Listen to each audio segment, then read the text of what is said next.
Wine and Crime contains graphic and explicit content which may not be suitable for some listeners. Listener discretion is advised.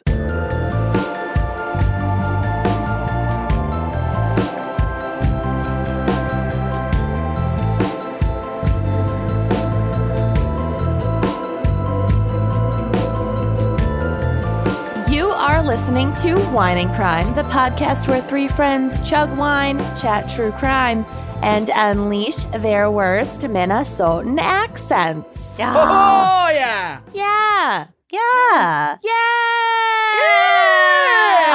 Okay.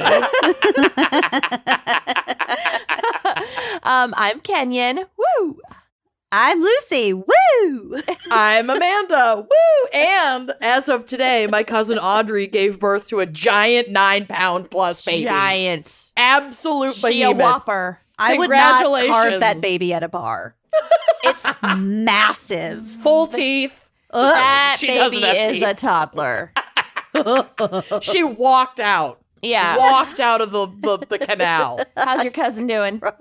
She's good, but she does say R.I.P. my vagina. Yeah, she is split in half. But she's doing great. So I've had 2 cousins have babies this year. And 3 of us are getting married this year. It's been a big year for my family. Fucking yikes. Lot Lots of of gifts. expansion. So many gifts. Lots of gifts. Anyway, that's my news. Good. Yes. Join us. Yes. Trauma. Join us. Trauma? Tell the trauma story. It's so funny. When we were in Vegas for the Bachelorette, we were in a pool, all just bopping around, swimming. At our pool party. Our all-day pool party. I overheard, was it Ashley talking about someone? merely uttered the word trauma. Yeah, and I heard it from across the pool, and I Across. just swam up and popped She my was head up. 50 seal. feet away. And she moved so fast in that water. And so And fluidly. just glided into the center of our little circle with her little head out of the Conversation. water. Little and just goes, visor. trauma. I wanted to be part of the conversation. Trauma. Trauma. I didn't want to miss the juicy goss. We were sobbing. We were fucking laughing so hard. I'd also already been drinking for like 10 hours at that point. Anyway, still All right. recovering forever. Trauma. Trauma. Okay, so Vaginal trauma. Yeah, so much vaginal trauma. Congrats, Audrey and Billy. because I had a C-section, I still can't quite fathom. You had your own brand of trauma. Yeah, I did. I'm not. You had It was hard enough, stomachial trauma. but I can't even fathom. Don't Just fathom. don't fathom it. You Vaginal. never will have to know. Yeah, Your Well- vagina will be pristine for all of time. yeah, so pristine. Okay, so Yeah, it's Yeah. real great. she's totally fine. We have a very special gals pick this week. Brought to you by motherfucking us. And we selected the topic of Freemasons. You guys, I only want to play the song from The Simpsons where they were in like part of a spoof Freemason group that Homer joined. The moose? It's not the moose. I'll play it at the end of the show. Okay. Well, everyone can look forward to that. It'll be great. If I remember, I won't remember. Spoiler alert. But it's on the album Songs in the Key of Springfield. Oh, so like the Jonestown kind of thing where they have their own album. Yeah. But I mean, The Simpsons has a lot of good musical numbers, so it's Sure. less creepy than the Jonestown thing Cool. and more sensical. We should get into it because my case is bananas. But first, what is our wine crime pairing for Freemasons? Well, today we are drinking the Blue Ridge Estate Inspiration Rosé. And I want to give a big shout out to Emma and Scott Estep on their brand new nuptials that I treated. Oh. They gifted me this wine when I Ooh. officiated their wedding last weekend in Scranton, PA. And it is from a local winery that the mother of the bride works at. And I think this is a perfect pairing because it holds an ancient secret. This white blend is infused with edible glitter. Yes. What? You cannot see that glitter on camera, but I'll trust. Oh, they're there. Whoa. Wow. Oh, you can see it, babe. That's beautiful. It's Oh, stunning. yeah. Hypnotic. Looks like a lava lamp. It does, which gives the wine a bronze shimmer that you will absolutely love to shit or vomit. Mm-hmm. As is your record with eating glitter. Correct. I puked full-blown ticker tape that landed in my drink. That was the same night I shared a bed with Dumpster Matt. Anyway, hi Dumpster Matt. So they make this particular bottle, the Inspiration White, in other far more shocking colors. And I encourage you to click the link that I provided in our notes to see what I mean by shocking. Like, look at the green one, the blue one. Scroll down and you'll see them. Let me see. They are shocking. Oh my God. Oh, that looks like Mad Dog. The blue one looks like the wine that they drink in that episode of Parks and Rec where Ben gets hammered off of the blue fruit wine. Yes. The pink one's really shocking. The pink looks like the green one The pink looks like the elixir from Death Becomes Her. Like totally does. Yes. Oh my God. I'm like sad to open this because it's so mesmerizing. Well, to you can get a new watch. one for a cool $17. Yeah, I can and probably will. Yeah, it's shocking. This beauty is 11% ABV. She's also a popper, and they do not give tasting notes on either their bottle or their website. So much like the Freemasons, this is a true mystery. I'm going in completely blind. Well, However, just tell us how it goes. I'm going to tell you how it goes. And I was informed by the mother of the bride who works at this winery that it is a top-rated fan favorite. So I'm looking forward to beautiful. this. It's fucking gorgeous. And it looks like the kind of like nectar or whatever that you'd have to drink in a secret Freemason. Secret society. Right. Initiation. It is hazing. It's I amazing. uploaded a photo of the Death Becomes Her elixir to Good call. your folder on the I'm phone. also showcasing my XOXO, the Wine and Crime Gals wine key that I'm using to open this. And I do have to say, the iridescent wine key with the shimmer of this wine It's a lot. We're Is ready it- for spring. is a pairing. Yeah, we're ready for spring. It's 48 degrees outside right It's now. 77 here. Stop. I was just outside gardening right yeah, I before was we gardening earlier. I haven't been able to garden yet. It's literally been too cold for me to rake away the leaves. Like the critters are still Don't rake them hiding away. in there. No I know. I'm not monet. going to. I'm not going to. Anyway, I'm depressed. Here we go. Oh, it's a fucking nice pap. I'm Mysterious nervous. pap. Let's see that glitter, that bronze Oh shimmer. Oh my God. So pretty. Yeah, bitch. Holy shit. That is It so looks cool. like a Fenty Beauty Yeah. compact, like bronzer. Ooh, it's some- got a nice nose. Some sort of highlighting cream. Yeah, Mm-hmm. that you would also use as an eyeshadow in a pinch. Because it's Yes. a white blend, they don't have to tell you what the varietal is, but I would venture to guess that this is a Pinot Grigio blend. There's no way to know, so you're right. Okay, that's actually really good. It's on the sweeter side. Please send a photo of your poop later. I Yeah. absolutely will. But this bottle's gonna go down real easy. So cheers! Cheers. Cheers to my heartburn and my glitter shits. I'm waiting on my liquor for the drunk dive that we're recording after this. Fucking yerm. I can't All wait for right. your drunk dive. Well, Lucy, Bonks. what is our background and maybe psych for Freemasons? No psych. Let me get my jar. I want to get you like a huge bell for when there's no psych. Well, I have like that a bring out huge the jar dead. of bones. I know, but I don't know. Just with a cathedral bell. Like a town crier's bell. Scare the shit out of Ori. Vuvuzela. Yes. I don't know what that is. It's those like horns at soccer matches. The Oh, World Cup okay. horns. Keep up. Why Queen the of fuck would sports. I know that? Queen of sports. Okay. All right. I didn't know jack shit about Freemasons until about 2 hours ago when I started my notes. Okay. From Encyclopedia Britannica. Freemasonry, so associated words are Freemasons and also just plain Masons, is the teachings and practice of the fraternal order, so men only, we'll fucking get to it, of free and accepted Masons, the largest worldwide secret society. It's an oath-bound society often devoted to fellowship, moral discipline, and mutual assistance that conceals at least some of its rituals, customs, or activities from the public.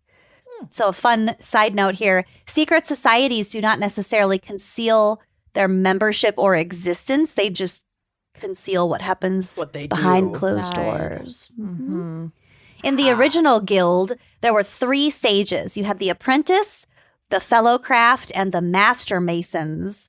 The master masons oversaw everyone working on a site because they were literally stone Builders? masons. Okay, got it. So there was originally a tie to masonry. Totally. Okay, We'll get- that always threw me. I'll explain. I thought there would be more to explain, but there's not really, but I'll get to it. So today, these degrees, those 3 like tiers, exist in more of a philosophical respect. Plus, they have numerous degrees within these majors, which vary widely from country to country, lodge to lodge, etc. But each tier does frequently have its own handshake. And different chapters often have their own special handshakes. So there's a lot of handshakes, lots of secret handshakes out there. which Fun. I thought was Oh my so God. silly. It just seems so goofy. It is goofy. I want to learn the handshake. Yeah. You I- want to be in the in I group. want to be a Freemason. Yeah. I hope they are as complex as the secret handshake that Abby and her friend who works at Bed Bath & Beyond have in Broad City. It's like a full She has like 4 different 90-second.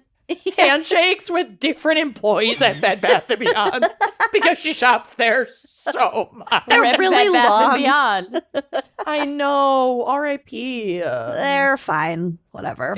They're not fine. They're They we got are them. not fine. We are fine without them. Right.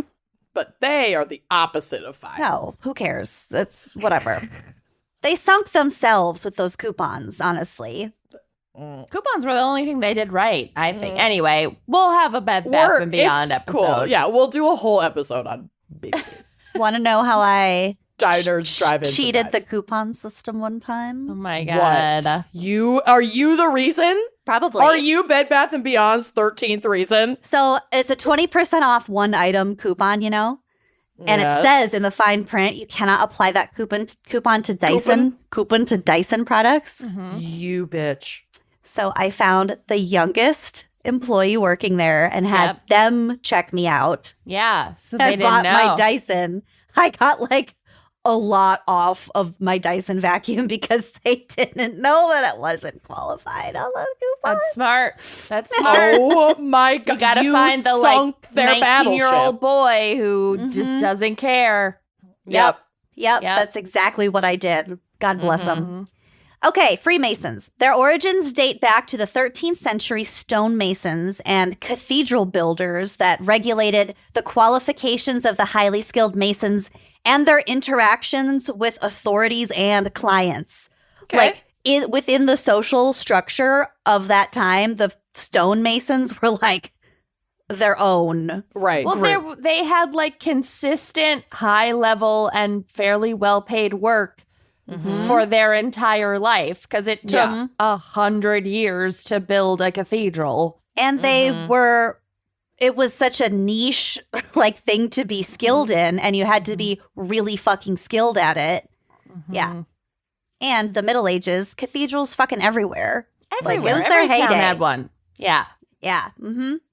So with the decline of cathedral building, the focus of their society shifted. And today, quote, Freemasons are a social and philanthropic organization meant to make its members lead more virtuous and socially oriented lives, according to Margaret Jacob, a woman, professor of history at UCLA and author of Living the Enlightenment, Freemasonry and Politics in 18th Century Europe, which sounds straight up Kenyon's alley. Oh, yeah. It's I will be reading that.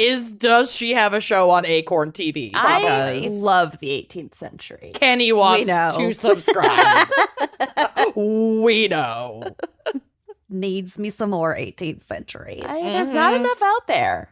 There's a lot to 18th century. There was a lot so going on. much focus on Tudor England or the Victorians. And I like the 18th century person. French Revolution, all of it. All the revolution. French Revolution. Enlightenment, right? Or was that before? No. Right in. Yeah. Yeah, right in there. So the group's core ethics are grounded in the Enlightenment, 17th century, short for century, emphasizing religious tolerance and a thirst for knowledge and sociability. So that decline of the literal cathedrals also led to the development of lodges, which we still have today, a Masonic lodge. In the later Middle Ages, some lodges of operative Masons, so like still working Masons, began to accept honorary members to bolster their declining membership. So you didn't have to be a literal stonemason to be a member of the lodge. So this is where it turned into more of like a social club. Got it. Okay. This is making sense. Yep. Needed to collect more dues. Okay. Exactly.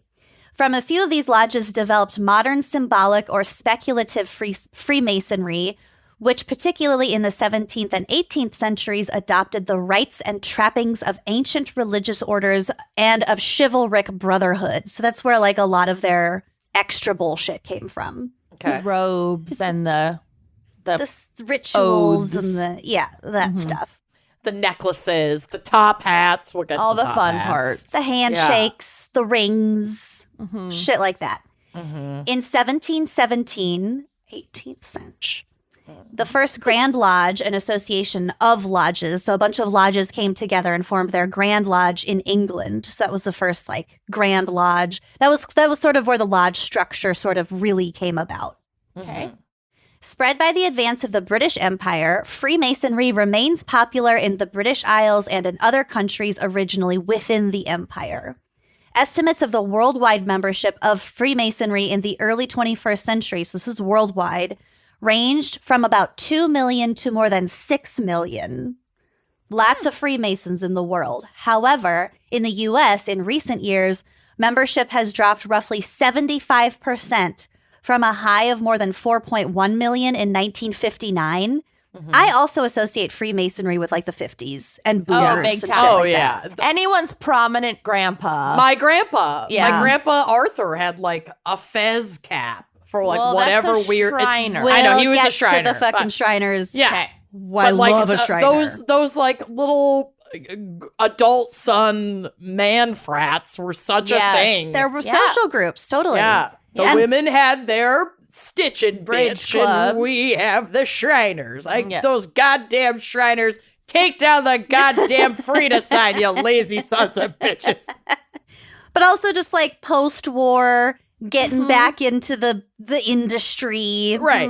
Lots of male social clubs. Yeah, it It was was that- absolutely their heyday. It was the heyday in between, being buddies in the war and orgies in the 60s. Sure. You needed a social club in Yeah. the middle.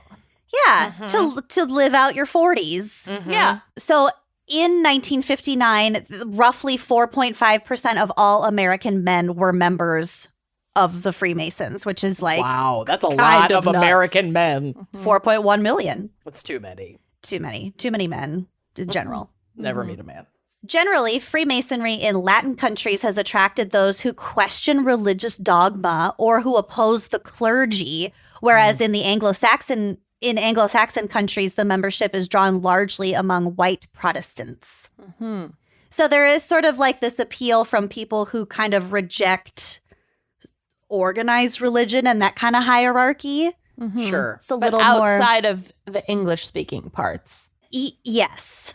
Mm-hmm. Well, we'll kind of get to a little bit more of that. Okay. Modern Freemasonry, it's kind of hard to say, broadly consists of two main recognition groups. So we have the regular Freemasonry, and they insist that a volume of scripture be open in a working lodge. So you have to have like a Bible open. Bible open. Okay. Also require that every member profess belief in a supreme being and the immorality of the soul, that no women be admitted, and that the discussion of religion and politics not take place within the lodge. So this is like the hard ass. Honestly, I support Doesn't keeping Rule ladies 1 out. undermine Rule 3? Kinda. There has to be a I don't- Bible open, but I you don't can't think it's talk about it. necessarily the Bible. I think it's their like rule book, Oh. which is Sorry, called I'm the. crinkling. I have to open this thing of chocolate-covered espresso beans. I literally You do cannot have to stop open myself. that.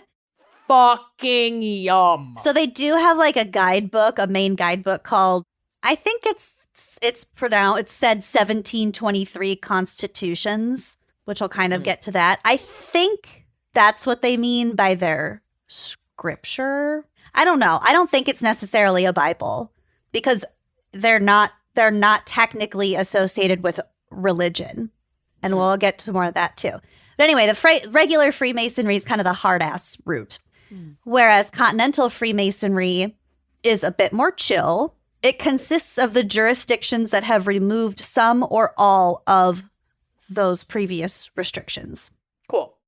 So they're just like, we could take or leave most of that, but we're still going to call ourselves Freemasons because It's fun. fuck them. Yeah. We got the handshakes. Particularly in the All we U.S., care about. there are a bunch of appendant groups that have no official standing in Freemasonry, but whose membership draws from it. So again, like, we're not really Freemasons, but we're just going to kind of have the same vibe. So for example, we have the ancient Arabic order of the Nobles of the Mystic Shrine, Shriners. I love how long the names are. Oh, yeah. Mm-hmm.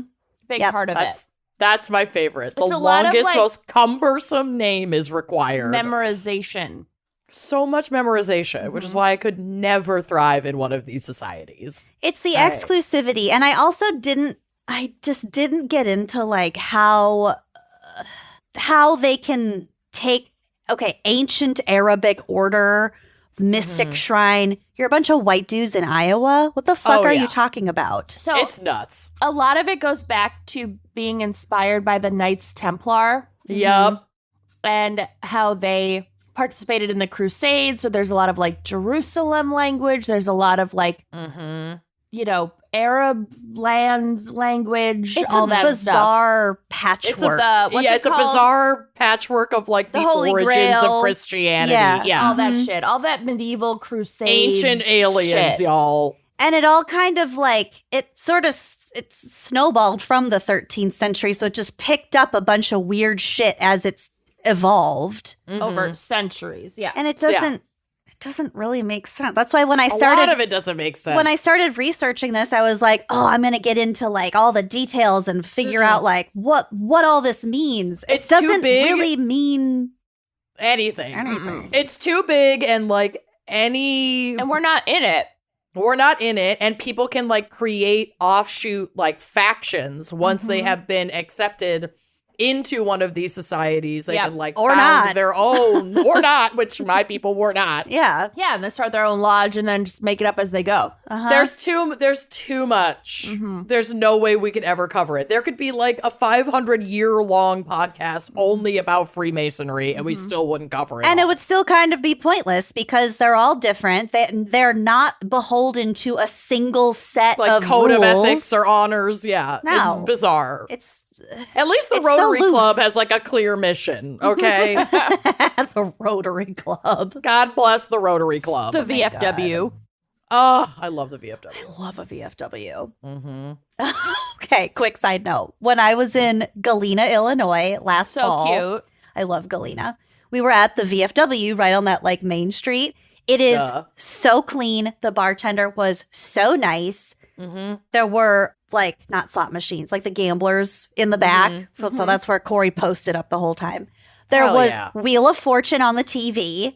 Duh. They had popcorn. It's heaven. It was heaven. Stale popcorn. It's heaven. Mhm. No, it was fresh. It was a beautiful VFW. Immaculate. There was all, like old guys in like overalls and suspenders at the bar. And I was shouting out the answers to Wheel of Fortune. And I swear to God, one of them was white nationalist. It wasn't, probably. but it kind of looked like it. So I shouted out white Oh, nationalist. the answer. Okay. And they all turned around. Like, Ma'am. Wheel of Fortune. No. Lucy. You were wrong. Oh, no. The bartender took a real shine to me. I'm sure he After did. that or She before? It took about $40 in tips for 2 rounds of drinks. She loved us. Anyway, Wow. love the VFW in Galena. Check it out if you have the opportunity. Okay, so I talked about Shriners. Okay, so you might be aware that there is a list of like famous Freemasons. And I forgot to put this in my notes, but I found the website. These are just a few. So Benjamin Franklin, George Washington, Winston Churchill, FDR, J. Edgar Hoover, boo.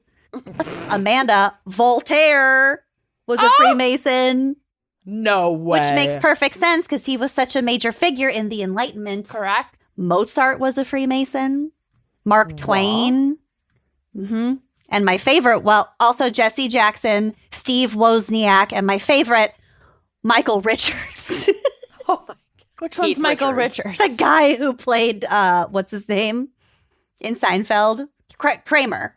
Oh. Oh. The guy who... Isn't he White like? nationalist. Yeah, he's like. I know. not It's just such good. it was such a He's random... problematic. It was such a random person to be included on this Yeah. list. Oh, and Ooh. Kramer. George Washington. And Mark Kramer Twain. from Seinfeld. The guy who played Kramer, who went on a really racist rant at a stand-up comedy thing a few years ago. Sure did. Anyway, so lots of famous Freemasons. And then again about like the fraternity and the connection stuff. Of course, it makes sense that like all these world leaders were Freemasons. Okay, so let's talk a little bit about those restrictions. This is from history.com. Traditionally, Freemason membership has only been open to men.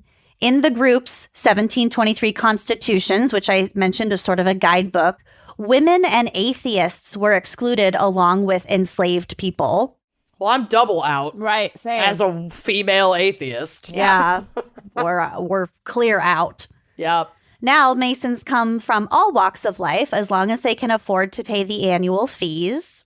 And this is just overarching Which this. are... I don't know what it is. Depends. Oh, God. It depends on the lodge. Again, there is no one set of There are rules no for laws. any of these. It's the Wild West. Women are allowed to join an affiliated organization called the Order of the Eastern Star. Oh, I've we'll heard get to of her. that.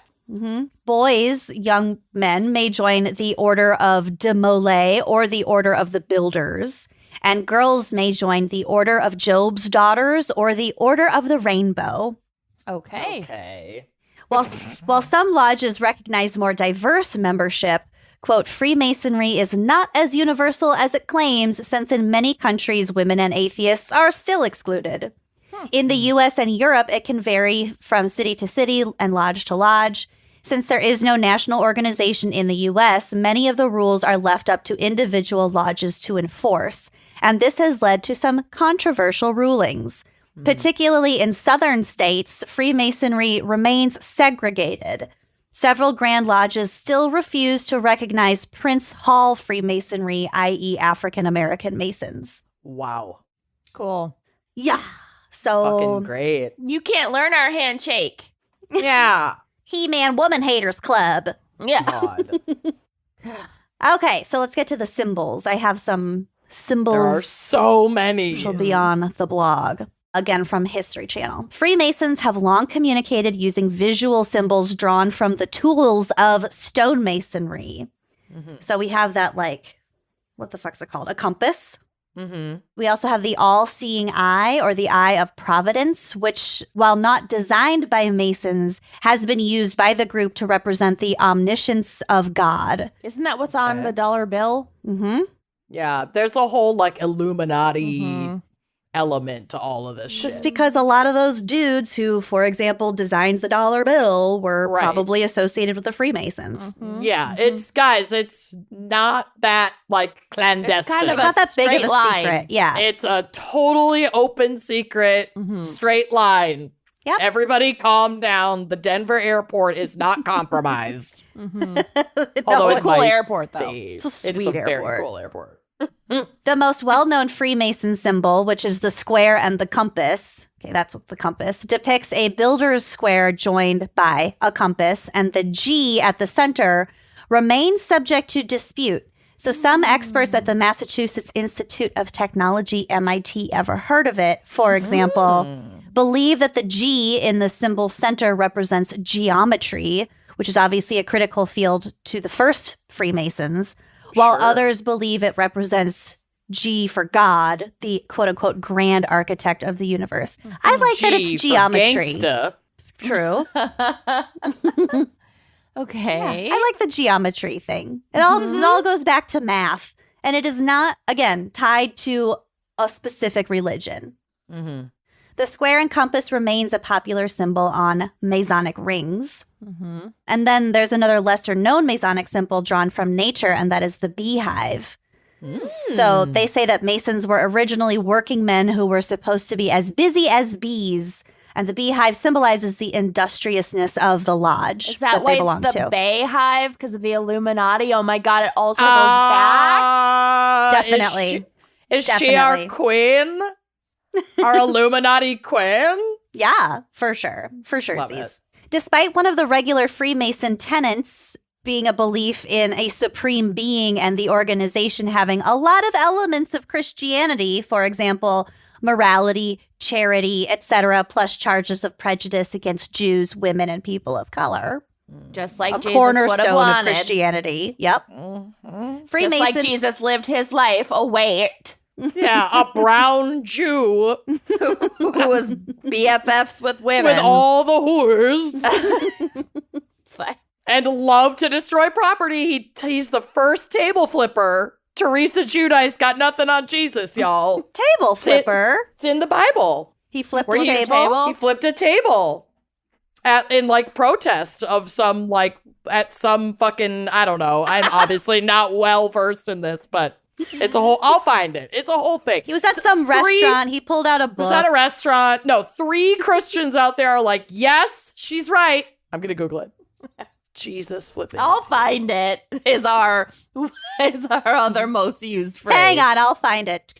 Haha! Jesus flip table, Mark 11:15-17. On reaching Jerusalem, Jesus entered the temple area and began driving out those who were buying and selling there. So he was like trying to eat the rich. He overturned the tables of the money changers and the benches of those selling doves and would not allow anyone to carry merchandise to the temple courts.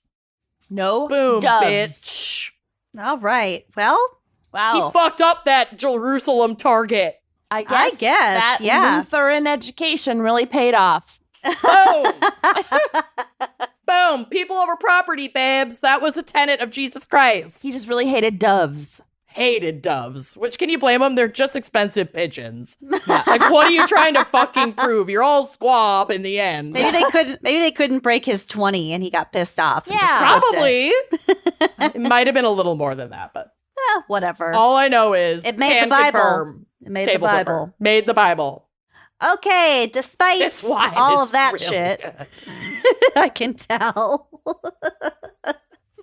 Freemasonry itself, as I said, is not a religion and in fact has some major beef with one denomination in particular. The Catholic Church first condemned Freemasonry in 1738, prompted by concern over Masonic temples and the secret rituals performed within them. You can't have secrets. You won't tell us. That's only for our men. Not in my house. Only our men can wear robes and light incense and hold Yeah. up chalices and We chant. started it. Yeah, exactly. Yeah. In the 19th century, the Vatican even called the Masons, quote, the synagogue of Satan. Okay, calm down. Anti-Semitism. Calm down. Check, Okay. check. The church even went even further in 1983, declaring, quote, Their principles have always been considered irreconcilable with the doctrine of the church, and therefore membership in them remains forbidden. The faithful...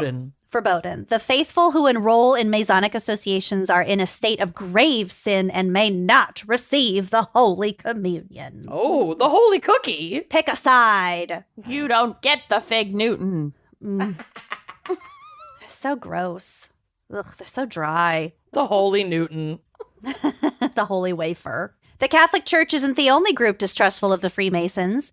Because of their secretive meetings and handshakes and whatnot, all the cool stuff we can't have, a ton of conspiracy theories surround the fraternity to this day. Beehive.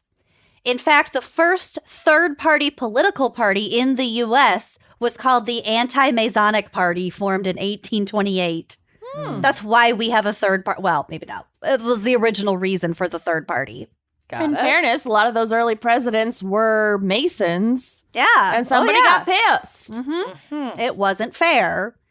So to round us out, what is the argument for modern Freemasons? Since obviously it's kind of a mess and pretty outdated in a lot of its tenets. Yeah, spice it up a little bit. Nobody wants to go bowling all the time. I do. I was on a bowling league. I love bowling. For a while, and I had my own bowling ball, and it was personalized, but it said Martha on it. It was personalized to someone else. Someone else. It was secondhand, but personalized, but not to me. It had a monogram. Not mine. Not mine. Was this your other I mean, personality? I didn't have a club foot, but no, I got it who's from Martha? My ex and I were on a bowling league together, and his parents had been on a bowling league, but they didn't bowl anymore, and they gave us their personalized bowling balls. So I used Martha's and he used his dad's. That's really cute. I love it.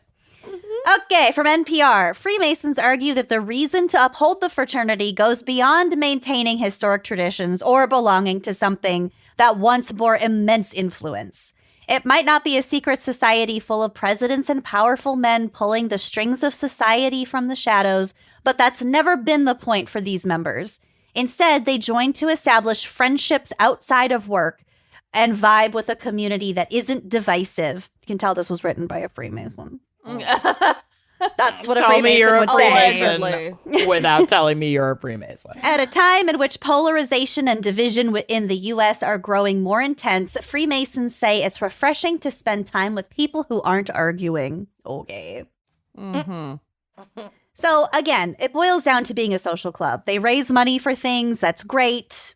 They don't allow women. That's not so great. It's important to spend time with other people who don't want to hang out with Jewish With folks, their wives. women, or people of with color. white Anglo-Saxon We men. don't want to fight And we anymore. all get along. Yeah, we just can't we all just get along?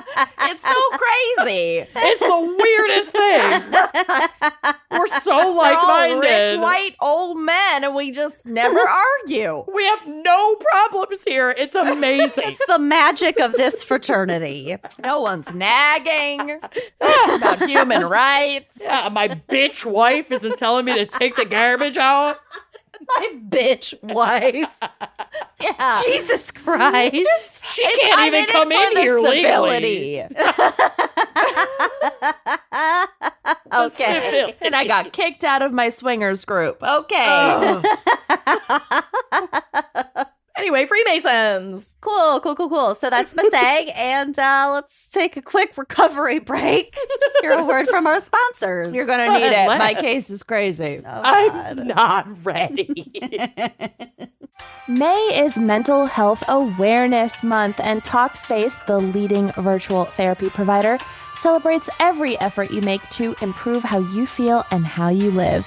Even a small step can make a big difference. If you want to make progress toward a mentally healthier place, Talkspace is here for you. Ironically, spring is like the time of year when I kind of have the biggest anxiety. It's like the weather's back, it's beautiful, you can go outside, all that stuff, but then I'm like, oh my God, I have so much to do. Like there's so many events and like all this stuff's during the summer and blah, blah, blah, blah, blah. And it just seems like completely overwhelming. So I'm very grateful to have a therapist, especially during this time of year. And if you think that seeing a therapist or a psychiatrist would be helpful, but you feel like maybe having the time to find one and meet with them or like afford them is really what's stopping you, then you have got to check out Talkspace. By doing everything online, Talkspace has made getting the help you want easy, accessible, and affordable. It's incredibly convenient to have virtual sessions with your licensed therapist from the comfort of your home. You can text them, you can have video calls, like very millennial and later approved. It's all just on your phone. There's no need to commute to appointments, to pass that McDonald's, to put on pants. You don't have to miss time at work or with your kids or your family or line up childcare in order to attend sessions. It is mental health care made easy. My husband literally does his Talkspace sessions on the treadmill. Love that. Good for him. He's supporting his mind and his bad. Talkspace is also secure and private, using the latest end-to-end bank-grade encryption technology to store client information and comply with the latest HIPAA regulations. And to celebrate May, Mental Health Awareness Month, and to celebrate every step you take towards a better, richer, fuller life, Talkspace is offering every listener of this podcast $100 off your first month with Talkspace. Just go to Talkspace.com/gals. To match with a licensed therapist today, go to Talkspace.com/gals to get $100 off your first month and to show your support for the show. That's Talkspace.com/gals and treat your brain. Treat it. I like don't even know. She doesn't know where to begin. She wrote notes and still doesn't know where to begin. So I'm gonna be. This is gonna be a doozy, It's a y'all. doozy. No. Couple trigger I'm warnings. so glad I'm drinking. Trigger warnings? Yes, Ma'am. this is a crime podcast. Did you know that? What? Okay, so I thought it was a ranting podcast. yeah. I'm sorry, the fuck? That is not what I signed Oh up shit, for. I'm in the wrong place. Oh. This is a my personal interest with my friends podcast. Don't get it twisted. This is an I frequently forget we're recording this for later release podcast. Yeah. Okay. So I'm going to be discussing the Order of the Solar Temple. So trigger Yes. warning, there's going to be some French because it's actually like based in French-speaking countries. I really trigger appreciate warning a for trigger French. warning for your fucking French. L'Ordre du Temple Solaire. Oh God. And it is banane. And there are holograms and Holograms. holograms. And it's crazy and bonkers, and there are parts that are fun, and then it gets super dark. It's weird that it And- gets dark for a solar temple. Yeah. And also there are child victims. Okay. So so Joseph de Mombro was born in rural France in 1924. Mambro. Mambro Italiano, Mambro. You're a psychopath. Go. He didn't go to college and instead was trained in traditional clockmaking and worked in the jewelry business. Okay. Oh, now you have a friend in the diamond business. This is some S-Town shit Shane already. Company. Yeah, he also yeah. like moved to Switzerland and was a clockmaker, so it's perfect. Amazing. But Joseph's real passion was the occult, and in 1956 he joined the ancient and mystical order of the Rosé Crucis, or Amorc. Okay. So Rosé Crucis is like the rosy cross, whatever. Okay. I don't fucking know. It's one of those orders. Okay. Over the years, he became big in the New Age and occult circles and founded a lot of different groups, including the Center for the Preparation of the New Age in Annemasse, France. And in 1973, and he also formed La Pyramide in Geneva, Switzerland, which later rebranded to the Golden Way Foundation. Okay. So he's just forming groups, okay, New Agey groups. Got it. Yep. Eventually, Makes sense. De Mombro became a leader in the Great White Brotherhood. Ooh. Oh, no. That doesn't sound great. Is that what it sounds like? It's, yes, It's not what it sounds correct. Well, it could be a bad translation. I don't know. It's in Europe, so it's not like, it's not like the KKK, but it is all white. Yeah, And it's not unlike the Right. KKK. And basically, it's a group of rich white men who believe themselves to be evolved beings who were there to help guide the evolution of the human race. Okay. So there was some Eugenics. master race stuff, but not, I don't know, whatever. Sure, It doesn't. yeah. It's not the same as the KKK, but it's not good. Correct. Yeah. He also claimed to be an incarnation of several prominent ancient figures, including but not limited to Moses and the Egyptian pharaoh Akhenaten. Ever heard of him? I mean, no. Moses, I've heard of Moses. I haven't heard of I've the heard other of guy. Akhenaten. a major pharaoh. Obo Shanaten. Cotton. Botan. Yeah. Ancient pharaoh Akhenaten. Mm-hmm. So the pharaoh piece will tie into this later on because it's the solar stuff, the sun god, a lot of like sun worship. Mm-hmm. Okay. And My adult pyramids, you know, Mm-hmm. Mm-hmm. it all ties together. So then in the early 1980s, de Montbro met Luc Jouret, who was a homeopathic doctor and new age health speaker. Also, there are photos on the drive of both of these dudes, and I feel like you need to see what they each look like. Oh, God. Okay. Gladly. Bless. Oh, good. I don't like the title of your very first photo. Oh my God. I gotta scroll. Joseph de Montbro, you see his glasses and his hair. Oh, yeah. Oh, wow. Ugh, I don't like him. And then Okay. Luc Jouret is like a little bit younger looking, I guess. I don't know. I'm a little mad that Joseph de Montbro stole my wedding cape idea. A lot of About capes. That 60 years in advance of my wedding. is that a spot on the photo, or does he have a tiny round mustache? No, he does have a tiny round. Oh, mouth. Jouret. His mouth is really small. I think it's and a then pen the dot. mustache. I think it's a pen dot on the photo. It just looks maybe like you're looking. a Oh, tiny that little guy. round mustache. Okay, I wasn't looking at him, but yeah, no, that's not. All right. So these are the two guys that we're dealing with, okay? Got it. Yeah. De Montbro and Jouret. So they meet up. And again, De Montbro's a clockmaker and Jouret is a homeopathic doctor and a new age health speaker. Jouret was already a member of another occult group called the Renewed Order of the Temple. But when these two met, they got along really well. They were brosifs. And in 1984, they saw an opportunity to form their own group, the Order of the Solar Temple. So they founded this new group, and that's the one we're going to be talking about today. Okay. Okay. So this group was based on the ideas of the Knights Templar, which was a medieval group suppressed by the papacy in the early 14th century and the Crusades and all that shit, right? Not going Yep. into it. I thought we'd talk about it more at the Yep. top, but it's fine. Sorry to disappoint. Nailed it. It's fine. It's fine. We're doing great. So the Order of the Solar Temple belief structure is built around the following principles. Establishing, quote, correct notions of authority and power in the world, which I think this just relates to like realizing who really holds power in the world and like surprise, it's these two guys. Like according to these two guys, it's them. Okay. I'm the problem. It's me. Yeah. Mhm. An affirmation of the primacy of the spiritual over the temporal, i.e., this life doesn't matter, so do everything I say for a chance at bliss in the next life. You know, No like notes. Got yeah, it. No like notes. deprive Yep, sounds yourself great. of money, like vows of poverty, vows of like chastity, unless you're like sleeping with the leader, like all the cult shit, right? Because it all that matters is that in the next life you'll attain salvation or whatever. Mm-hmm.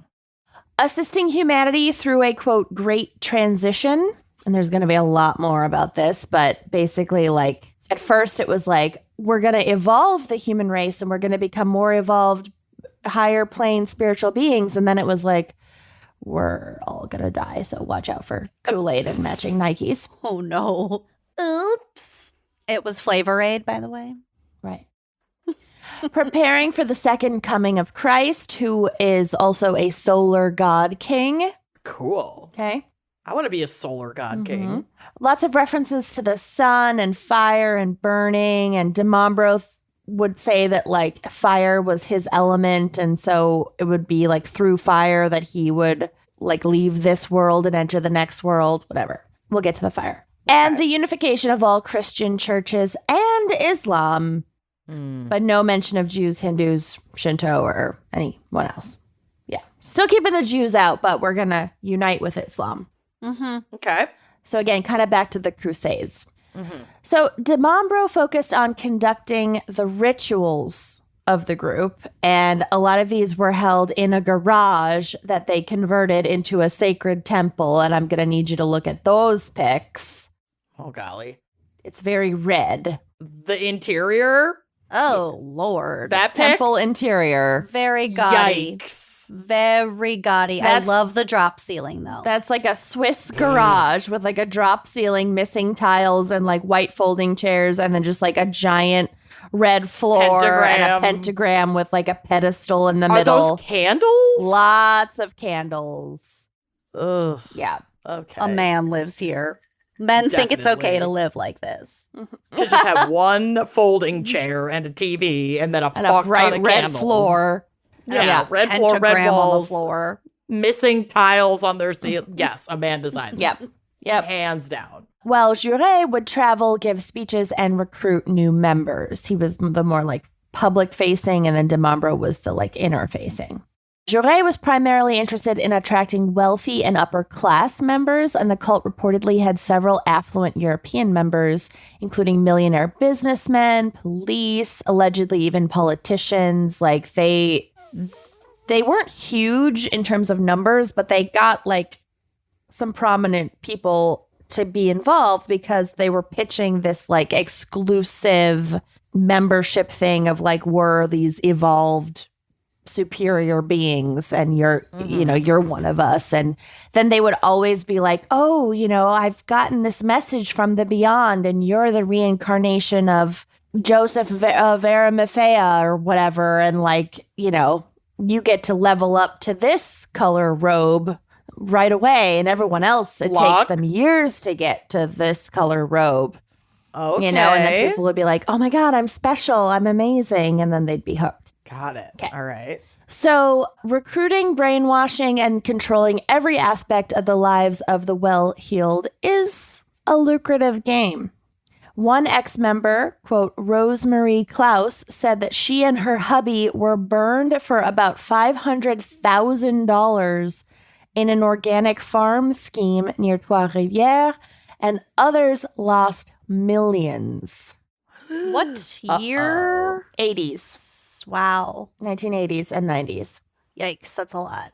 It's a lot of money. But they were targeting rich people on purpose, you know? Yeah. Yeah. It's a huge scam. So while de Mombro and Jure were French citizens, the sect's headquarters was in Zurich, Switzerland, and Jure mainly resided in Quebec, Canada, and the presence was pretty global but focused on the Francophone world because like Google Translate wasn't a thing yet. So it was like France, Switzerland, French-speaking Canada, Martinique, whatever. Yeah. The central authority for OTS was called the Synarchy of the Temple. I don't know what that fucking means. And membership for the group was kept secret. Got it. Its Okay. top 33 members, and 33 is another important like symbol in this cult and in the Sure. Bible. And Jesus was 33 years old when he died and all that shit. Yeah, it's one of those fucking like cosmic Yeah. numbers or whatever. It's Corey's football number. Wow. Luck. Illuminati? Okay. Truly magical. Oh my God, he's a Freemason. I could see Corey being a Freemason. I couldn't. He doesn't care that much. There it is. So 33, there are supposedly 33 sacred teachings that members would have to learn, but it was all like one at a time. It's very like Scientology-esque of like when you first enter, like you can't be given all the knowledge yet because you're not ready to accept all the knowledge. And it's only after you're like, you know, hooked in for a while, then you can like level up to the next whatever sacred teaching. Sure, yeah. So there are 33 top members, and they were known as the Elder Brothers of the Rosy Cross, also called the Rosicrucians. The Council of the Order then formed lodges that were run by a regional commander and 3 elders, and it all just becomes really like Dan Brown, the Da Vinci Code. Turns out like he just ripped all of that from this, basically. It was based on that. Yeah. He didn't say it was his own ideas. It was based on this. Right. Sure. So in each lodge, there were different levels and grades, 3 per level, all the 3s. And in ascending order, we have the Brothers of Parvis. No idea, didn't look it up. The Knights of the Alliance and the Brothers of the Ancient Times. And it annoys me a lot that it's brothers, knights, and brothers. Like it should either be all the same or all different. Got it. But anyway. Okay. Okay. That's just my ADHD showing. I love it, babe. So- Love her. Choose Elaine, Brothers of Parvis. Pelvis. So the lodges all had altars, rituals, and costumes, mostly different colored robes, each color different meaning, like karate belts, Yeah. whatever. I'm a purple belt in Freemasonry, so Yeah. fuck you. So Luc Jouret was handsome and charismatic, and he, quote, had the air of a gentleman. And he did an excellent job recruiting new cult members while also maintaining the air of elitism and exclusivity that these new recruits craved. In 1989, membership peaked at 442 people around the globe. So not a ton of people, but if they're given each $500,000 or $1 million, you're doing fine. Also, I feel like it matters that, like, in Europe, they're recruiting from amongst a lot of, like, new money people who are probably looking to break into some level of society that, like, socially they've been denied because they're, like, trades people that have made money instead of, like, nobility. You know what I'm saying? Yep. Okay. And indeed, part of what would be so chilling after the fact was how outwardly normal most sect members seemed. They looked like businessmen. Quote, there was nothing crazy about them. Okay. Meanwhile, Joseph de Mombro was busy becoming a more and more unhinged dear leader. Dear leader. He'd had a daughter, Emmanuel, in 1982. I couldn't find anything about his wife, but he was married. And like any doting father, he considered his baby girl to be a, quote, celestial entity destined to lead the upcoming new age. Classic. Got it. Classic daddy's girl. Typical. His mission became playing matchmaker among his flock, handpicking romantic partners for individuals in an effort to, quote, produce exceptional offspring Oh, no. who would eventually aid Emmanuel in accomplishing her mission for the new dawn of humanity. Okay. So kind of like the devil's advocate, you know? Yeah. They're trying to create the Antichrist. It's a little bit different. Sure. But you know what I mean. He basically was like, you and you are going to have a baby, and I think it'll be good. And if it's good, then Emmanuel can fuck it when she's older. Sure. Anyway. Okay, great. Great. What every father wants. Mm-hmm. Yeah. So he would routinely force existing married couples who had joined to break up and then form new marriages with other people in the cult. And sometimes there were large age gaps, but he didn't care. And he just like put people together as he saw fit, and they just did it. Yeah, And we because what is age? It's a human folly.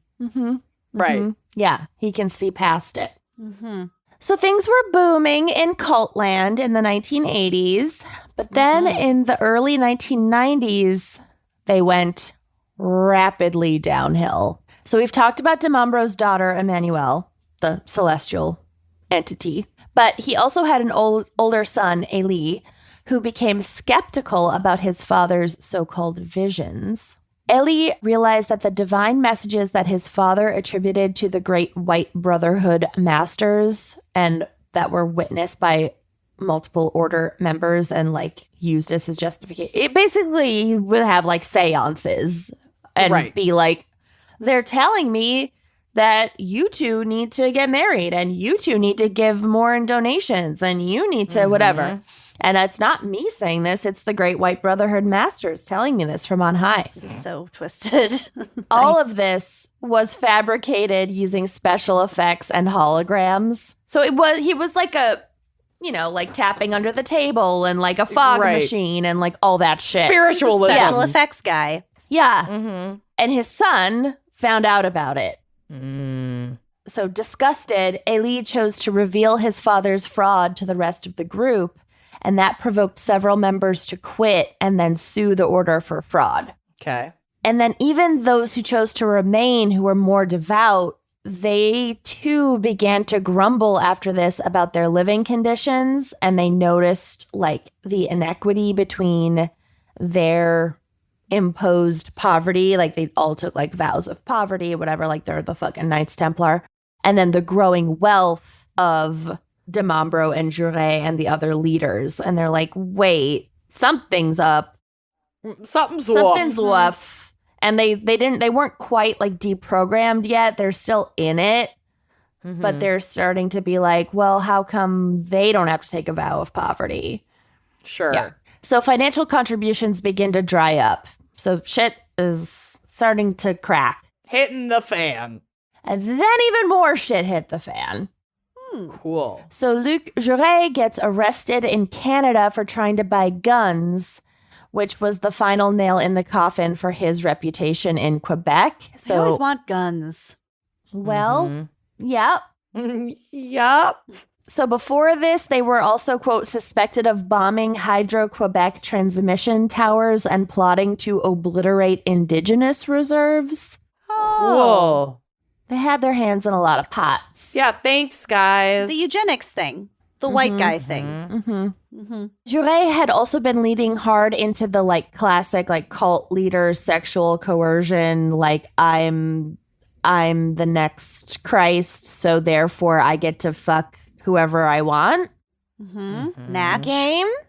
So he was fucking all his female followers, and that was starting to piss off other followers, like other members. And he was becoming embroiled in a leadership battle for the Canadian turf leadership, but we don't have time to get into it. But he shit is starting to crack on both continents.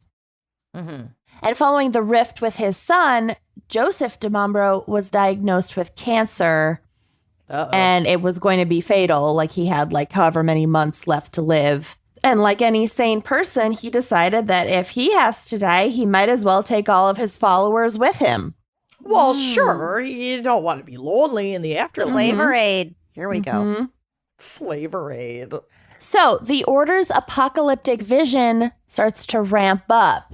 And the leaders start to speak about the deterioration of the earth due to pollution, natural disasters, world conflicts. They start to just really like hone in on like how bad life is, and it's the end times kind of thing. And don't you want to get away from it? Don't you want to reach salvation? Don't you want to leave it all? Yeah. So living on Earth was becoming more and more untenable, and thus the idea of, quote, transitioning to another place became more logical for both leaders and members. Okay. So Jure and Demambro began pushing the concept of transit, so voluntarily... They're not driving, they're traveling. Correct. They don't need a license plate. A regular license plate. The shrinky dink is valid. Correct. Sir, this is not a license. It's a napkin. It's an app. It's basically... Sir, this is a weapon. It's basically like Heaven's Gate. Like they're Yeah. gonna... Yeah. Yeah, but Heaven's Gate was like way less problematic. You just love Heaven's Gate. I love them so much. They were so gentle, You and their just love haircuts were Heaven's so Gate. stupid. Heaven's Gate was also like so short-lived. It This was. has a lot of fucking baggage. Yeah. This went on too long. At first, transit is just described as like a change in consciousness because it's all like new agey or whatever. And so they're like, we're going to like spiritually transit to the next plane of consciousness. But then it quickly evolves into preparation for a very physical transfer of their bodies and themselves to another planet or universe. Okay. This is very Heaven's Gatey. Yeah. Other details were fuzzy at first, too. Demambro didn't seem to know exactly how they would travel between planets. Sometimes he mentioned passage through a mirror or through fire, other times via spaceship. So, yeah. Okay. We got some Heaven's Gate happening. We've got some Scientology happening. Go off, kings. Soon, members were being kept on a 24-hour alert for a special meeting that would accomplish the transit. So this is basically... That's a bit much. just sleep deprivation. They're just... 24-hour alert. They're just keeping people on edge so that they're more easy to manipulate when the time comes Correct. to transit. Yeah. Waiting for Hail Bop. Yeah. Mm-hmm. But in 1993, their thunder was fucking stolen by events in Waco, Texas. Oh, yeah. And they were pissed. Overshadowed by the Oh, no, they Texans. literally were pissed. It's like Waco wore white to their wedding. Like they literally, All the fire. He's such a pyromaniac. Holy shit. So Wow. the following is from a taped conversation between Juré and Demambro following Waco. Oh, my God. Demambro, quote, actually, do you guys want to do it? Yes. All right. Okay. Who wants to be who? I want to be Hey Mambo. Hey, Mama. Okay. All right. Now you have to do French accents, both of you. Okay. Okay. So she's Demambo and you're Yep. Juré. I'm Luc Jolet. And I am Joseph Di Membro. Okay. People have beaten us to the punch, you know? Well, here.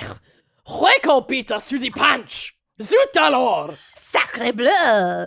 Sacre bleu. In my opinion, we should have gone 6 months before them. What we'll do will be even more spectacular. Oh, 1, 2, 3, 4, 5, 6. Okay. Well, that was spectacular. The Oscar goes to Bravo. Zut alors. I just love, well, yeah, Waco beat us to the punch. So stupid. Like, well, now we got to really pick it up. Oh my Oh, God. shit. Oh, my God. Oh. Don't mess with Texas. Okay, so I guess spectacular is one word for it. I might have gone with another word like heinous or senseless tragedy, but you be Or the just judge. not great. Preventable. Yeah. Ridiculous.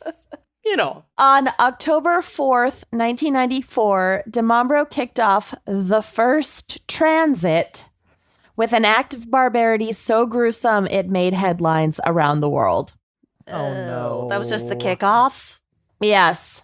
There will be 3 transits. This first part is just the first transit.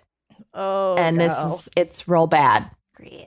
Okay, so it's a little bit complicated. So Order members Antonio Dutoit and his wife Nikki Robinson Dutoit worked closely with Demambro, performing odd jobs for their leader, including handling lighting during certain temple ceremonies. They love their special effects. Mm-hmm. Really do. Antonio was in charge of the special effects that Demambro used to convince his followers of his magic power. So Antonio was the special effects guy. The hologram guy. So he also knew too much, and I think that is part of this. Okay. You know what I mean? Mm-hmm. Okay. Like, he could be the one to, like, if he ever left the cult or got deprogrammed, he would be the one to be like, well, this is how he did this, and this is how he He'd does get the that, book and it's all deal. bullshit. Yeah. Oh, okay. He's behind the curtain. Right. Mhm. Literally pulling the strings. Yeah. Mm-hmm. Meanwhile, Nikki, the wife, would often babysit celestial entity Emmanuel. Sorry. I forgot he was a celestial entity. Totally forgot about She. Emmanuel. She. Okay, she. But Demambro was infuriated when Antonio and Nikki, this couple, had a baby boy and named him Christopher Emmanuel Like they stole his daughter's name? for the middle name. Celestial being? Okay. Mm. DeMambro had a history of controlling when women in the cult had babies and deciding what the babies would be named, but he apparently had not been consulted by the Dutois. I don't love that. Did he not notice that his babysitter was Soup's preg before he got pissed off about this? They wear those big dresses. He's mostly pissed about the name. He's really into politeness. It's all about control. Yeah. The Waco thing, though, also. I mean, I'd be pissed if someone named their baby Wore white to my wedding. baby's name. Stole my idea. If some wine and crime listener was like, I named my baby Sonia Jessica after your baby, I'd be like, I'm going to name my next cat Sonia Jessica just to really get you. Get a bird and name it that. It'll really piss her off. And a bird. It's going to shit everywhere. Classic Sonia. oh, God. Okay. Sonia, shut the fuck up. Sonia, get your cane. I hate Sonia. She's really pissing me off today. Shit all over the living room again. Oh, She did, every time. Oh, no. DeMambro had even expressly forbidden using the name Emmanuel in his group because he maintained that his child was the cosmic Christ child and therefore no one else could use her name. Okay. Sure. Also, it had to have made her brother feel like shit. But anyway. So he's fucking pissed. And also he has cancer and knows that he's dying. So he has nothing to live for. He's fucking pissed. And also he has cancer.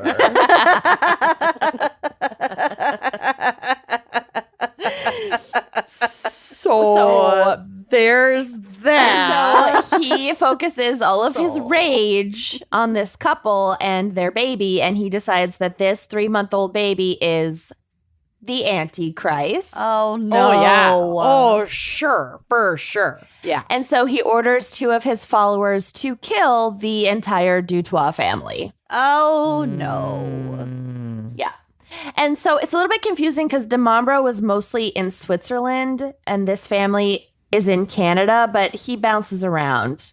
And it also is a little bit confusing online. There are 2 different couples that are identified as the killers, but I'm going to go with what I think is true. Okay. And I'm not a journalist, so this is what I could glean from the internet. Colette and Jerry Genoux are members in a couple, and they had been paired, cosmically paired by DeMambro. Mm-hmm. And they invite the Dutois over to their house on September 30th, 1994. What? And My day of birth? and the Dutois don't suspect anything, and they show up, and they are immediately attacked brutally as soon as they arrive. Ooh. I also read that the killers were these other members, Joel Egger and Dominique Belaton, and I don't know the answer, but it could be that the Genoux did the attacking, or they just were in on it enough to invite them over, and then these other 2 people flew into Canada to do the actual killing. God. Okay, so like I said, the Genoux were close to DeMambro. He had cosmically paired them when Jerry was 35 and Colette was 60. Classic. Okay. Cougar. Got it. So, Cougar. got it. Antonio, the dad of the Antichrist, Mm-hmm. not actually. Keeping up. The innocent father Right. was stabbed 50 times in the back. That's a lot of times to be stabbed. Nikki, the wife, was stabbed no fewer than 20 times in the back, chest, and throat. Ooh. Oh no. And baby Christopher was stabbed 6 times with a wooden stake. No. Little baby. Innocent fucking baby. 3-month-old baby. It's horrific. They had to use the stakes to use the Antichrist. Mm-hmm. Like a vampire. Ooh. Mm-hmm. Yikes. Okay. Fucking yikes. It's I know I just keep making like allusions to other things, but it's very Charles Manson. Yeah. They are borrowing from so many other cultures. Mhm. Well, there's only so much creativity that could go into something like this. Right. You know what I mean? Yeah. There's only so many ways to stab person. Mm-hmm. So then their bodies were... There's only so many ways to stab a person. Well, It's fucking horrific. This poor family. yeah. Yeah, it's not great. So they didn't have any other kids. It was just that baby. It was just Yeah. the three of them. Yeah. So then their bodies were wrapped in plastic bags, and these plastic bags were supposed to mark them as like traitors to the order. So like people who were killed in all these transits, who were having doubts or who didn't want to be killed or whatever, were in plastic bags. And then the people who went voluntarily didn't have plastic bags, basically. Mm. So the Genoux or these other killers, I'm not sure, stuffed the Dutoit family into a closet in their house and cleaned up the blood. And then the killers fled the scene in the Dutoit's family car and then immediately flew out of Montreal and flew back to Switzerland to join de Membro and the rest of the group and like report back, basically. And then a few days later, other members firebombed the house and burned it down with the remains in it. Mm-hmm. So what did it matter if they were in plastic bags or not? Well, they could tell. Yeah. Okay. It's also just a really fucked up detail. Mm-hmm. On the same night as the burning down, across the world in, quote, 2 quiet Swiss villages, 13 cult members enjoyed a last supper and then killed themselves by poison. Oh. Mm-hmm. So Poison in their supper? in their drinks. How did they take it? There's only so many ways to poison yourself. We will get to it. Oh, good. no. It was in the most French way possible. Red wine. A Bordeaux. Champagne. Oh, champagne. Mm-hmm. Yeah. So authorities were alerted to these tragedies when a fire erupted in a home in the Swiss village of Chéry, followed by fires in 3 cottages in Granges-sur-Salvan. So in total, 48 members of the Order of the Solar Temple died in Chéry, and 25 more were killed in Salvan. Holy shit, that's a lot. That's a lot. These of were all people. voluntary. Not all. So it's a little bit messy. Many believe this wasn't purely a case of voluntary mass suicide. Investigations showed that some members had been murdered, with most of the Chéry victims having taken a sedative before being shot, while victims in Salvan had all been poisoned. Oh dear. Okay. So basically, it's believed that many were drugged with like sedatives in their champagne, and then only champagne. And then only after that, they were informed that they would be transitioning that day. And then once they were like sedate and asleep or mostly asleep, they were then shot. And those who like fought it when they were told that they had been sedated and before they were shot got the plastic bag. They got bagged. Yeah. And one of the investigators was like talking about it, and he was like, they had to have been like heavily sedated because to shoot 48 people one by one, which is the weapon that they had, it was not like a machine gun, it was a gun. Yeah. Mm-hmm. He was like, you have to, and it had to be reloaded each time or close to each time. He was like, you have to account for like 45 seconds per shot, and 48 people are being shot. My God. Hear them that coming would- down the road. That would take a while. How many people Yeah. were the shooters? They only they had know who? one gun, I think. Oh. Do they know Oh. who the shooter I don't know. is? I don't know. Probably one of the top. But presumably people. the shooter Golly. shot themselves too at Yes. the end. Yes.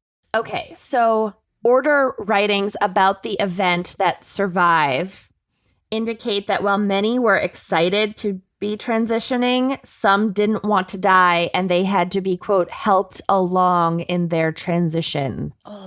Okay. Some in Quebec had been stabbed and then burned. Police theorize that the people who were considered traitors were shot in the head, sometimes multiple times, and had a plastic bag over their heads, and the bag was the sign for traitors. We talked about that. The last dozen included de Membro and Juré, and these were part of the order's inner circle, and they poisoned themselves that same night. Okay. Yeah. In one of these groups that you already In one of talked these about? chalets. Yeah, I think in the Salvant, the second one, where it was 25 and they all were poisoned. Yep. That was spectacular. That's really not good. So that's the first transit. Oh Okay. my God. How many were there? 3. And now we're going to hear about the second one. So in December 1995, so like time passes. We have October 1994, and then more than a year later, Oh my God. this happens. So the group, The two main ones are already the dead. 2 leaders are already dead, but it's Yikes. all like lodges, and they have like a leadership structure. So the remaining lodges still exist and still have leaders, Ugh. and they're not people aren't deprogrammed yet. Poor that wine girl.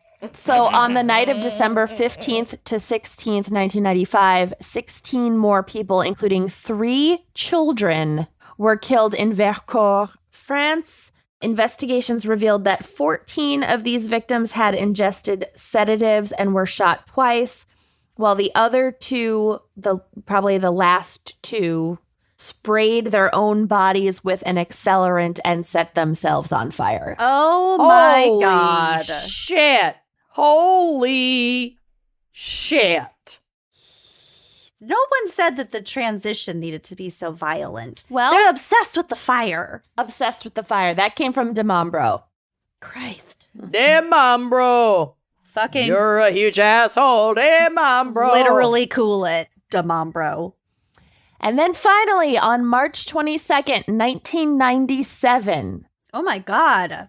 the third transition took place. This was in St. Casimir, Quebec, and 5 people, so 4 order members and 1 parent of one of the members, died by suicide. Police discovered a letter explaining that they had taken this action to ensure their path to the New World and to like be reunited with the rest of the order. Mm-hmm. Fucking yikes. And victims' bodies were dressed in their ceremonial robes, and they were in a circle with their feet together, heads outward, Oh, and no. several had plastic bags tied over their heads. Oh. A lot of traitors. So presumably those ones had to be killed and then were arranged, Mm-hmm. and they were shaped like a sun. Mm-hmm. Oh, I don't like that. And all of these transits happened either during an equinox or a solstice. No. Don't ruin my celebratory calendar like that, bit. They love a calendar. They really do. Cults do love a calendar. Wow. Yeah, so that is the order of the solar temple. I didn't I have a question. know about this. Yeah. They fucked up a lot of shit. How do we know? How does anyone know, or do we know that there are no more people of this cult who have the intention of having a 4th transition? I don't know that we know that. I don't think there's any evidence to suggest that they are still out there. There were, at its peak, over 440 members in 1989. So there weren't ever that many. So there weren't ever that many, and like 73 of them or whatever died in these 3 transits, and some were deprogrammed before the transits. Some have probably passed away of natural causes by now. Wow. You know, That's nothing, as far as we know, wild, dude. nothing has happened since 1997. Bro. Truly bananas. Nah. It is Ew, bananas. they were shaped like a It's so sun. sloppy bananas. Sloppy bananas. The sloppiest. I love how they just were like, people are finding out that we used a smoke machine, and also my son hates me and I have cancer, and so I'm just So gonna. it's like things aren't great, so I'm just gonna like kill a bunch of people. Yep. I also really like fire. And I'm really pissed that you took my kid's name for your kid's middle name. And also, fuck you, Waco. Yeah, I'm also We're gonna really one up pissed you about a Waco. bunch. There was just a lot of rate. I know. These like tiny men are so mad. Waco beat us to the punch. It was literally him getting pissed about a perceived etiquette.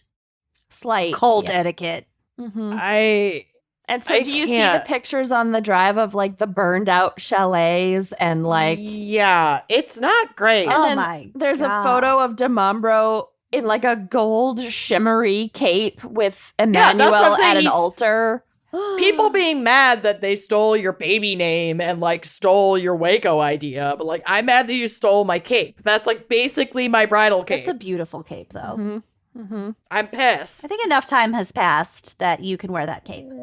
I also want you guys to watch just like 2 seconds of this video. So click on the link that says Swiss military intelligence officer. So this is one of the in my notes under sources. Yeah, this is one of the investigators, and go to minute 550. Oh God. Oh no.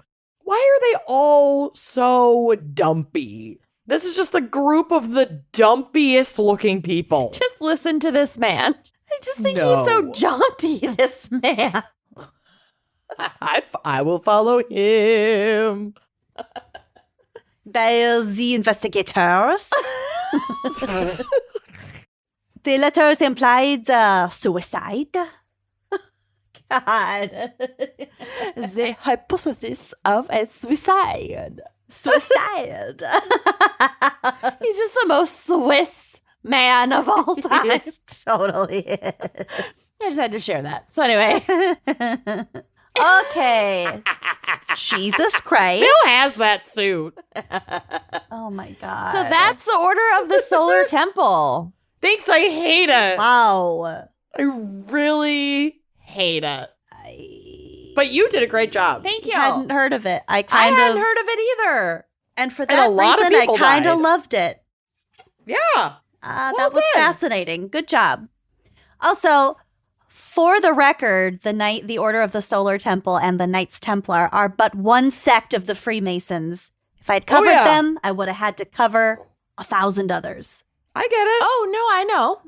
I knew you weren't going to cover them. I thought You said in your notes that I should have covered them. I thought the No, Knights she said she Templar- thought you'd cover more about the Knights Templar. That's But what it's I'm okay. saying. They I are have one a of Wikipedia thousands. blurb. Yeah, but they're pretty prominent. But I have a Wikipedia blurb on them, so we'll get. So we'll to be it. fine. Yeah, All right. that's plenty. Should we take a quick word from our sponsors and then hear a much less tragic, less tragic story? Yes, please. Yeah. All right.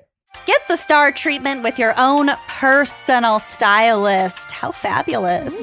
With Stitch Fix, you'll have access to real human stylists who will work with you to create a wardrobe that is tailored just for you. I am obsessed with Stitch Fix. I'm actually wearing a little tap that I got from Stitch Fix right now. I A lot am of the clothes- too. Oh, no way. A lot of the clothes I brought to Vegas were Stitch Fix pieces. Absolutely love. Stitch Fix is the best way to discover new styles and brands just for you. So think of Stitch Fix as your style partner.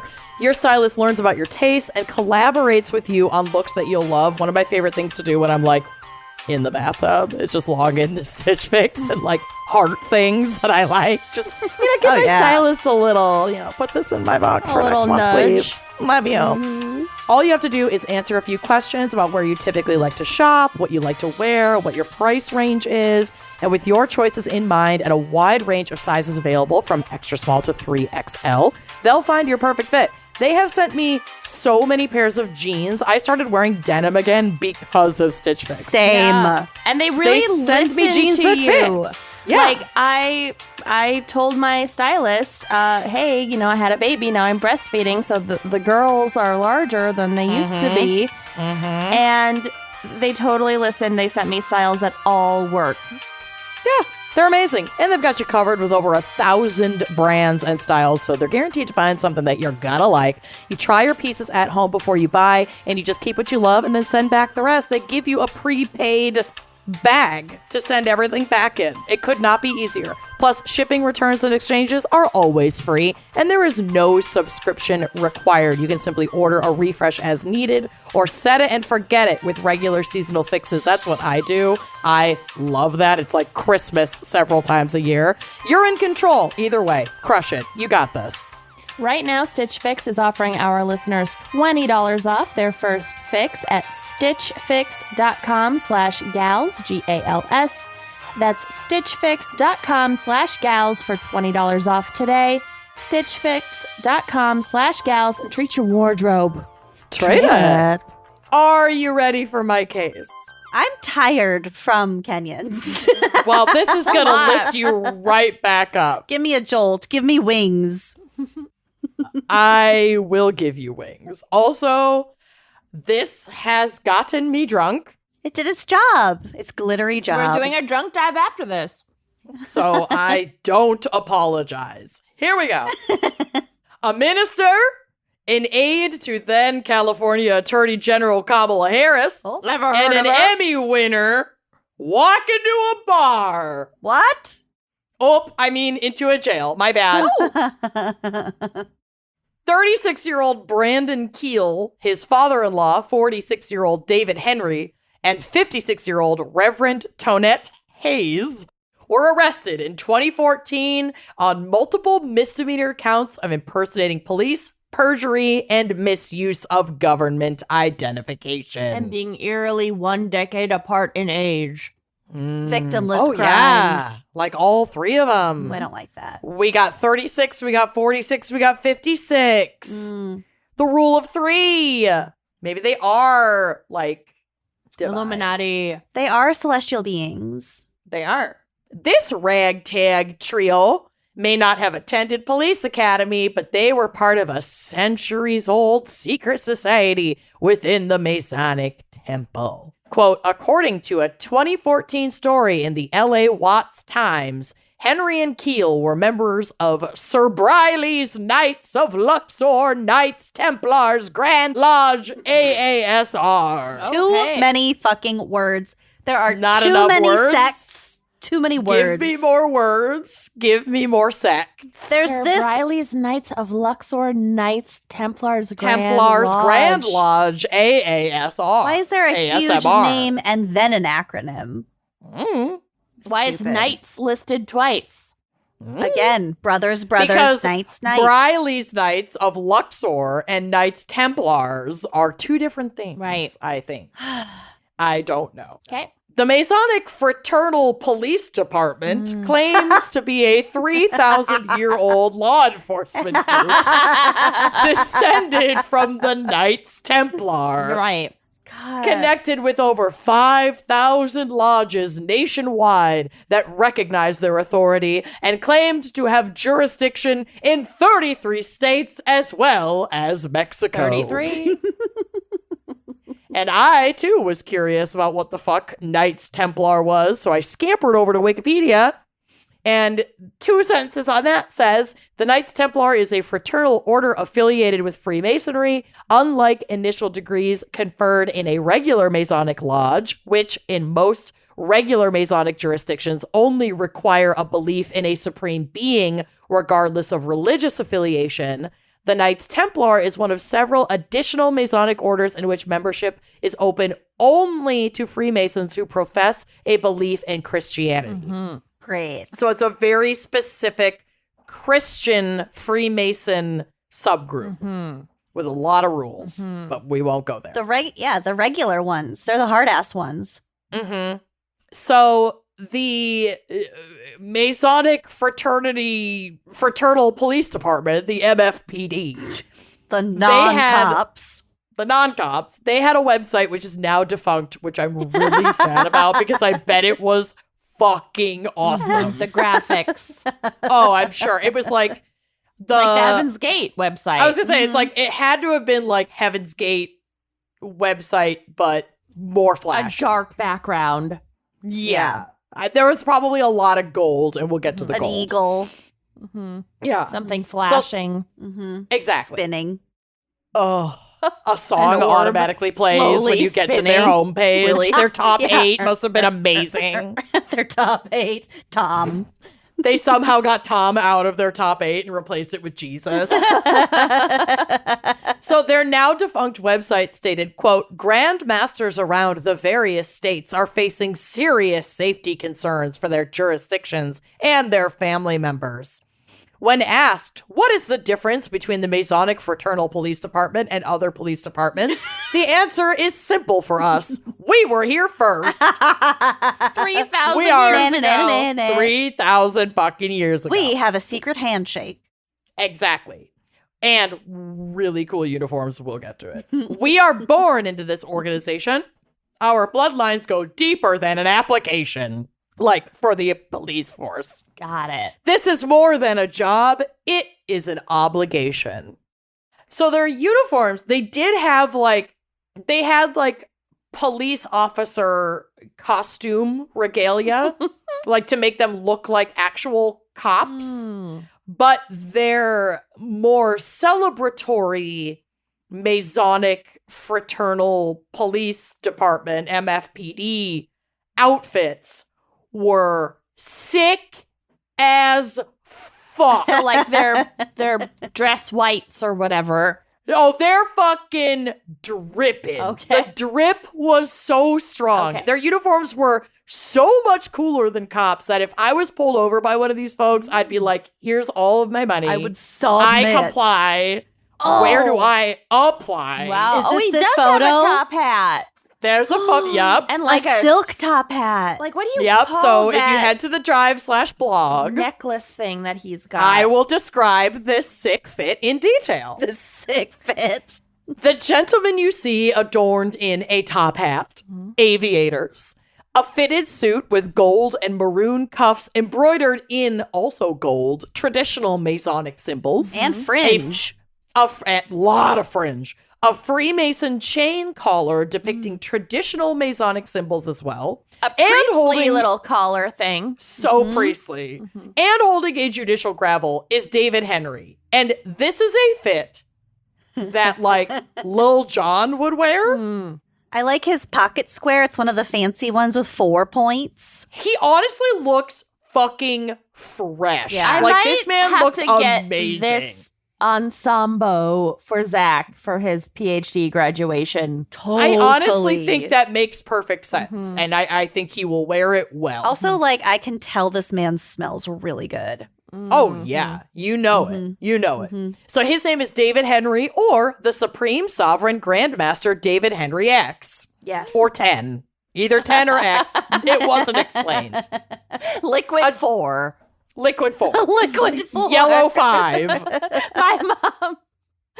My mom keeps calling Liquid IV Liquid 4. And it's so cute.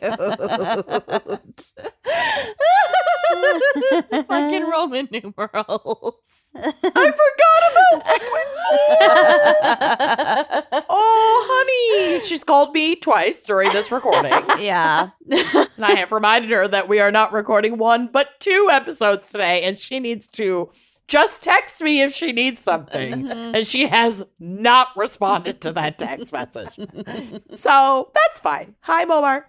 A journalist for Not Vice listening. News, she's definitely not, was curious about Henry's regalia and called a California Masonic shop to learn more. Because they do, they have There's gotta be somewhere Outfitters. to consistently get your robes. Masonic outfitters. Can't rely on Amazon. Yeah. Masonic Mason. Frapology. That's funny. Yeah, The add woman it on to the the other list. end of the line explained, quote, "We do sell chain collars, like that cool necklace he's wearing, but we only sell those to members of fraternities. I do not sell those to the general public." And whether Henry was an actual Freemason remained to be seen. Just start your own group, Henry.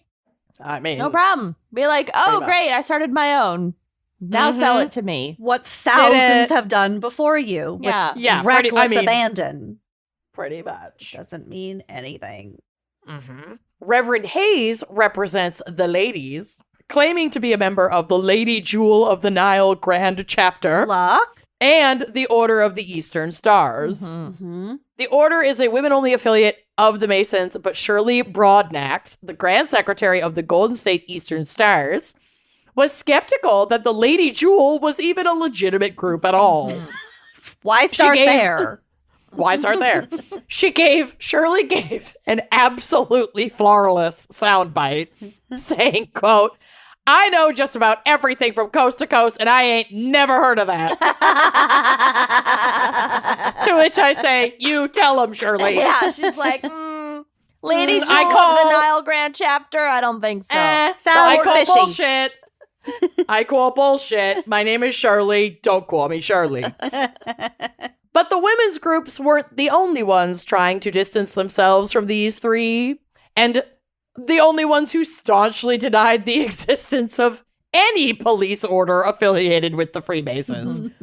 Quote, both the Masons of California, the umbrella group for 60,000 Masons in the state, and the Prince Hall Grand Lodge Masons, an offshoot organization of predominantly African-American men's group headquartered in Los Angeles, said that Henry and his group were unrelated to their organizations. And that is important because He's just a free floater.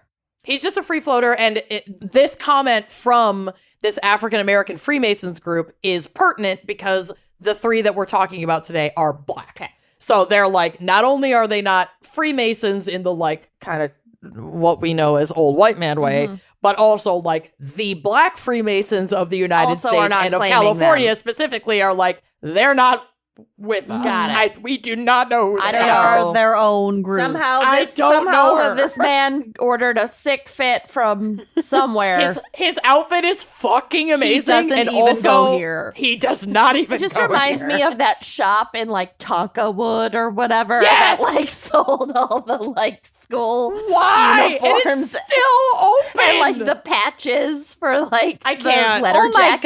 god! Yeah, Yes. that's where we got our debate pants made. You can get trophies and medals for anything you want. Yeah, they're just Yep. like a wall of different school uniforms and like a big catalog. Also, I think this might be a throwback because Lucy, didn't you quote Margaret Jacob in your I seg? think so. UCLA Woman. professor Margaret Jacob, A woman. woman, Yes. an expert on Freemasonry, said that she had never heard of either Sir Briley's Knights or Lady Jewel of the Nile, and quote, doubted very much they are part of established and recognized Freemasonry. But what is recognized? One group's recognized Exactly. as another group's trash. There it is. So what we know for sure is that these folks are neither police nor actual Freemasons. And I also love this quote from a neighbor. Quote, I always see them with their uniforms, so I thought they were part of a department. I didn't know it was a fake one. Henry's A neighbor, uniform Sherry. will confer a lot of authority on a rando. Straight up, I'd be like, Totes. oh, A rando. okay, you work here. Yeah. Shirley was like, I just assumed they work for the police. Fair. Nope, didn't know. But they were going to do whatever they could to become real. You guys, this is so unhinged. I love it. Early in their endeavor, the trio were sending letters like incessantly to heads of local law enforcement agencies in Southern California announcing that David Henry had been elected as chief of the MFPD. Oh. The fictional MFPD. And when these departments understandably ignored the letters, they would then Derek call. foldered the fuck out of that They would shit. Derek folder the letters and then Straight up shredded them. and then they'd make their little baby intern, 36-year-old Brandon Keel, call the departments to follow up on the letters that they sent. Did you receive did our you get my letter? correspondence? Did you get my Did you letter? hear my joke? Did you hear my joke?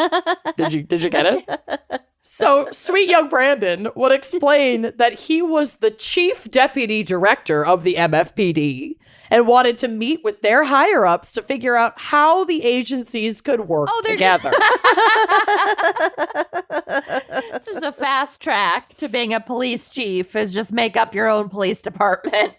I mean, yes, but the things that were of the jurisdiction of the MFPD are extremely limited, and we will get to it. So most departments didn't bite on a meeting, but one curious cop sure did.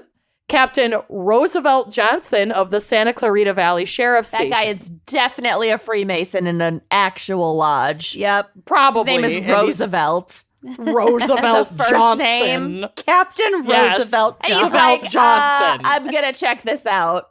My lodge Right. leader assigned me this meeting. Got Pretty nothing much. better to do. He recalls the meeting as being, quote, full of red flags. Saying Not they literal were not- red flags, although that No. would be a good guess because it's all about uniforms. It's true. The outfit could do well with the addition of red flags. I think that would Maroon be quite flags. good. Maroon flags. Maroon 5. Gold. Maroon fibers. Saying they were not able to answer, quote, basic questions about MFPD's jurisdiction and overall department mission. You need a mission statement. It's like the first At thing. least. Detective Amalia Hernandez testified that during the meeting, Brandon Keel did much of the talking and said that the group would not handle 911 emergency calls and only matters pertaining to Masonic group. Okay, but like, what if the 911 call has to do with the Masonic group? They The stole call their is coming from inside the house. the lodge. He just wants to be the police department for all of California's lodges. Yeah. Pretty In much. case someone And steals their lodges scripture in- books. and lodges in 32 additional states as well as Mexico. Okay. In case someone lets in a woman. Exactly. Keel also said the State Department of Justice was well aware of and supportive of the Masonic Fraternal Police Department because if we remember from at the top of my segment, Brandon Keel was working as an aide to then California Attorney General Kamala Harris. Oh my God. So he's like, oh, I work for Kamala. And I We're approve cool. it, so it's So fine. therefore, She knows all about this. She's Yeah. good. Kamala's green down. lights all the way through the interstate. let's do She this. is the Lady Nile Santa Clarita Jewel PD. of the whatever Eternal Order. Got it. Let's my fucking God. go. So, having literally set up a meeting to inform the police that they were impersonating police officers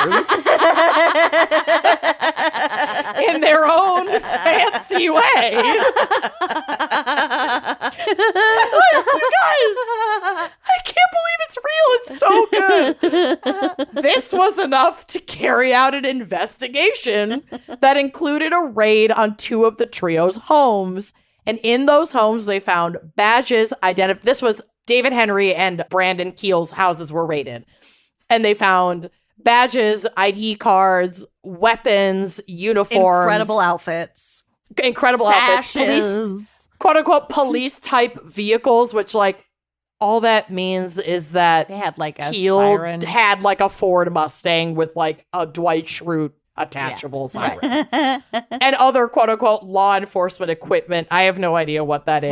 Handcuffs, tasers. Sure, maybe. I'm speculating.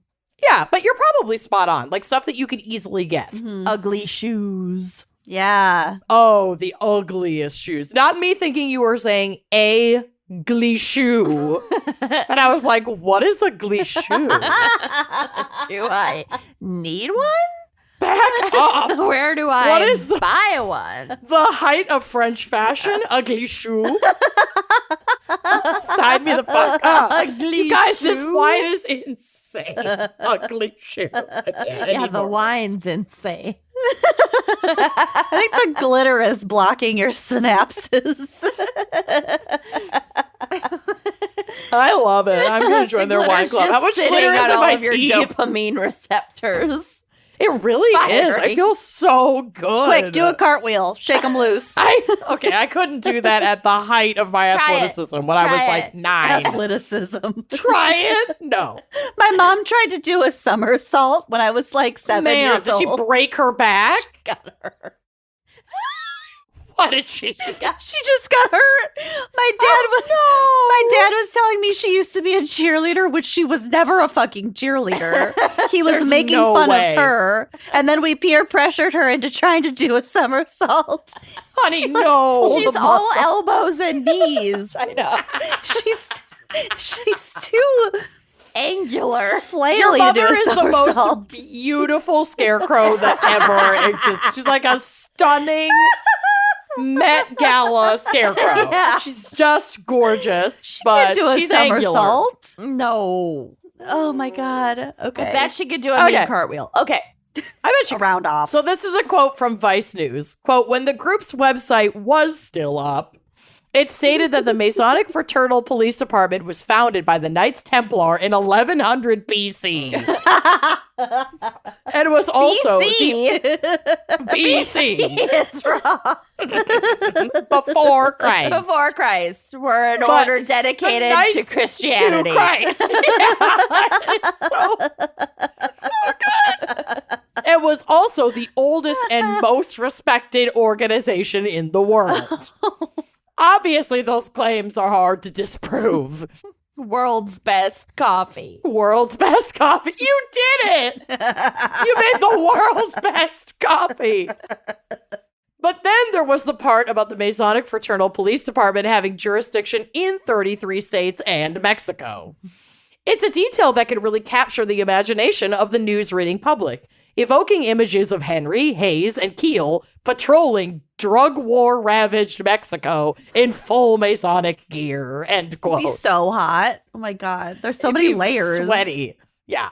Chief Henry took it upon himself to legitimize the MFPD to the public, frequently patronizing the Backwoods restaurant in Santa Clarita in full-blown police regalia, handing out business cards and spreading the word about his organization's presence. There are so many crazy fucking people out there. I swear to God.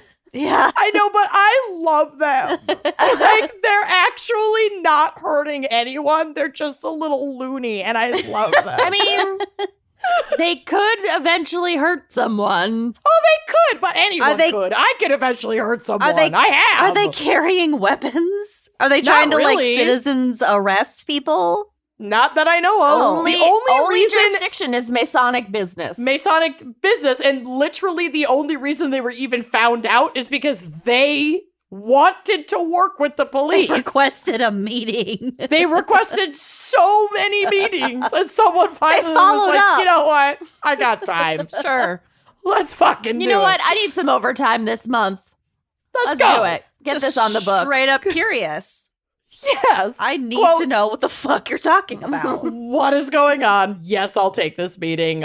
Clear the rest of my day.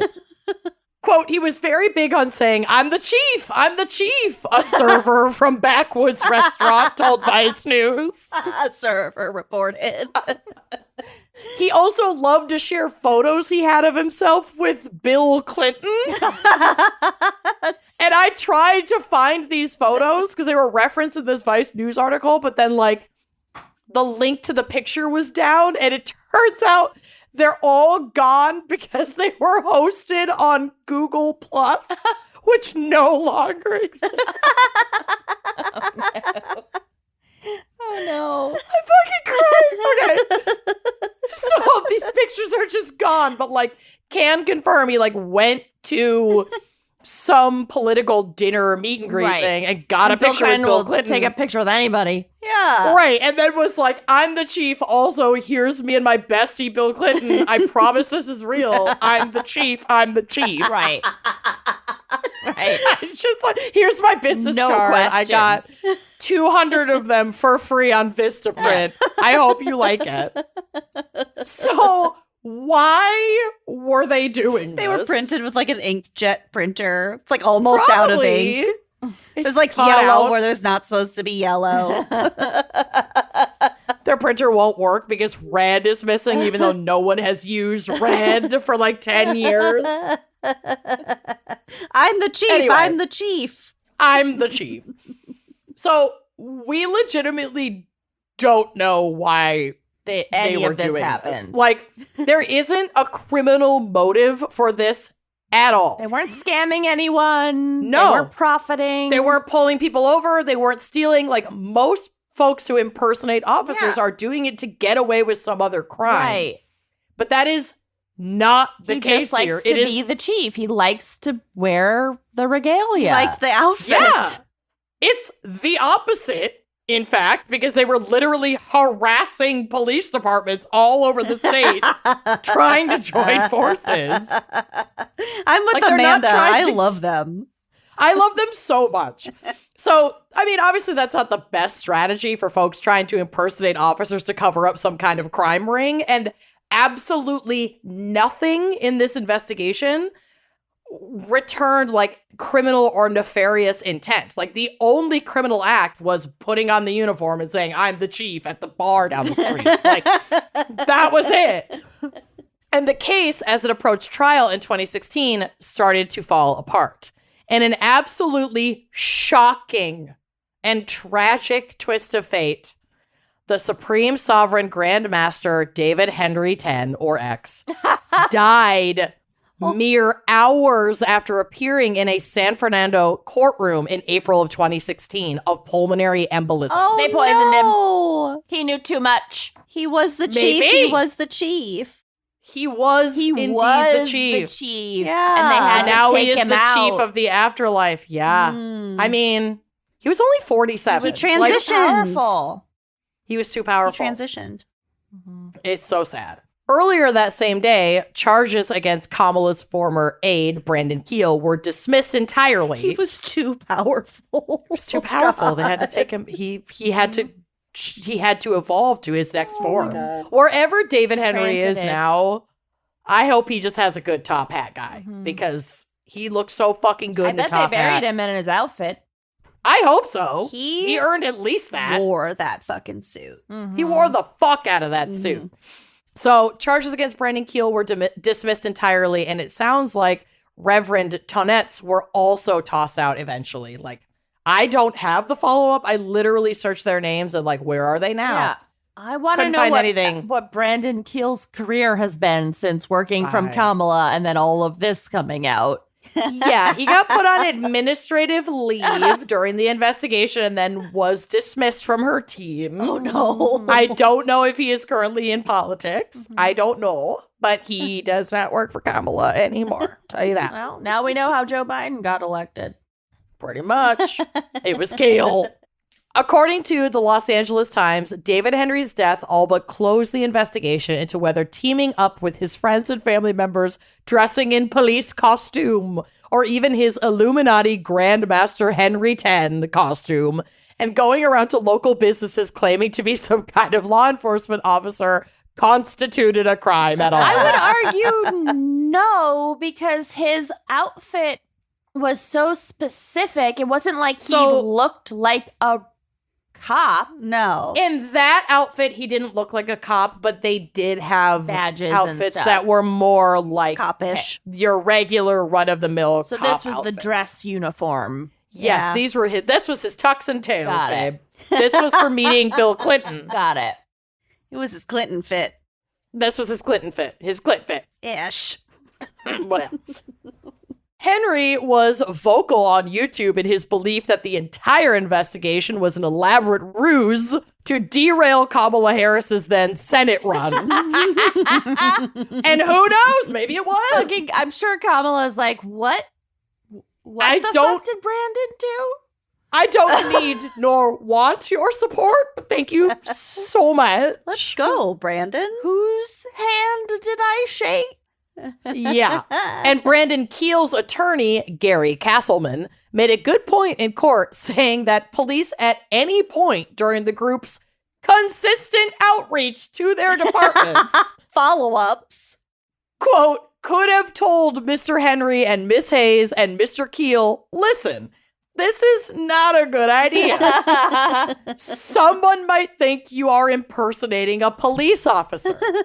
And then he goes on to say, I think police are jealous of anyone who might be perceived as an interloper or, pardon the expression, a competitor. Hell yeah. Jealous. They're just jealous. So they launched an investigation rather They're than just just trying to shut it down with a conversation. But- and I agree with Yeah, them. totally. Isn't They wanted to go after these people, and these people are also black. oh And so I think they took the opportunity to people be do like, this we're going shit to all the raid your time. house. Yes, they're just and fucking it's freedom of speech. yeah, they're just being little assholes, and they wanted to fuck up these people's lives. And turns out they really weren't doing anything. Freedom of costume. freedom of costume. Isn't there a fraternal order of police, like a legitimate There is, but it's not I looked this up. That's not like a Freemason thing. It's literally like a police union frat organization. Got it. Yeah. And that's national. You can join the police frat. It's like not under the umbrella of the police union. But yeah, there is a fraternity for police for sure. Blue Lives Matter. Because they need more clubs. Yeah. Yeah. Cool. They need more close associations. Echo chambers. With powerful people. Yeah. The boys in blue. Exactly. So the investigation also had some holes that led to Keel's case dismissal. Castleman said that detectives had conducted an improper search of his client's personal computer and that evidence found on it should be dropped. Burping. He also contended that the search warrant used in the probe did not cover Keel's vehicle, which was a Ford Mustang issued by the state for use by Department of Justice employees. Oh. So it was like... He had a company car. Brandon had a company car. He had a company car for Kamala's team. And like Kamala was the AG, so it was a Ford Mustang that's probably very similar to those like kind of undercover police Mustangs that they put out. Like a lot of the sheriff's department or like state troopers drive that kind of stuff. Yeah. So it's like, okay, this could also be, even though it doesn't say police on it, this could have been perceived as a police vehicle. Well, it was also presumably paid for by public funds. Right. Exactly. Taxpayer money went to this man's Batmobile.